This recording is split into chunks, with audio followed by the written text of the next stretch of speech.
নূরের উপর হামলা সহ সাম্প্রতিক কিছু ঘটনা স্পষ্ট দেশের স্থিতিশীল পরিস্থিতি ক্রমেই জটিল হয়ে উঠছে অথবা জটিল করে তোলা হচ্ছে। নির্বাচনকে সামনে রেখে নানা রকম ষড়যন্ত্রের ডালপালা মেলতে শুরু করেছে।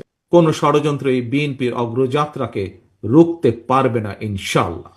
প্রায় 1 বছর আগে আমি বলেছিলাম আগামী নির্বাচনকে ঘিরে অদৃশ্য শক্তি কাজ করছে।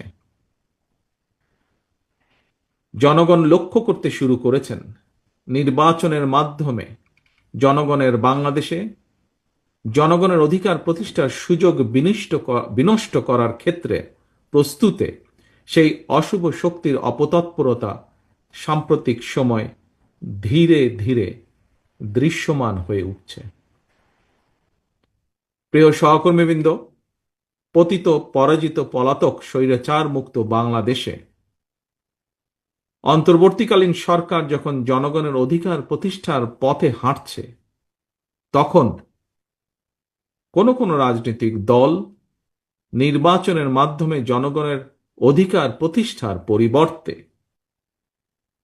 তাদের দলীয় স্বার্থ চরিতার্থ করার জন্য নানা শর্ত আরোপ করছে এবং এই শর্ত আরোপ করে নির্বাচনের পথে হয়তোবা পরিকল্পিত উপায় বাধার সৃষ্টির অপচেষ্টা করছে বলে বহু মানুষ এরই ভিতরে ভাবতে শুরু করেছেন।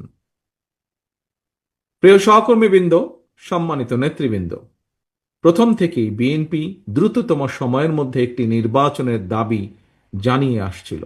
কারণ বিএনপি মনে করে আগে জনগণের রাজনৈতিক ক্ষমতায়ন প্রয়োজন।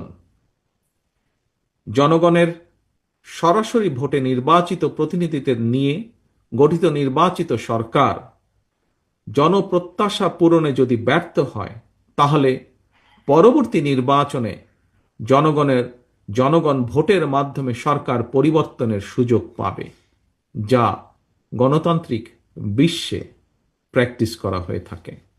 তবে এই সরকারের কাছে অবশ্যই একটি দক্ষ এবং জবাবদিহিমূলক রাজনৈতিক সরকারের মতন পারফরম্যান্স আশা করা কোনো যৌক্তিক কারণ আছে বলে আমি মনে করি না। সঙ্গত কারণেই অন্তর্বর্তীকালীন সরকার যত বেশি দিন ক্ষমতায় থাকবে, তাদের দুর্বলতাও তত বেশি দৃশ্যমান হতে থাকবে। বিভিন্ন পরিস্থিতি সামাল দেওয়ার ক্ষেত্রে অন্তর্বর্তীকালীন সরকারের দুর্বলতা যত বেশি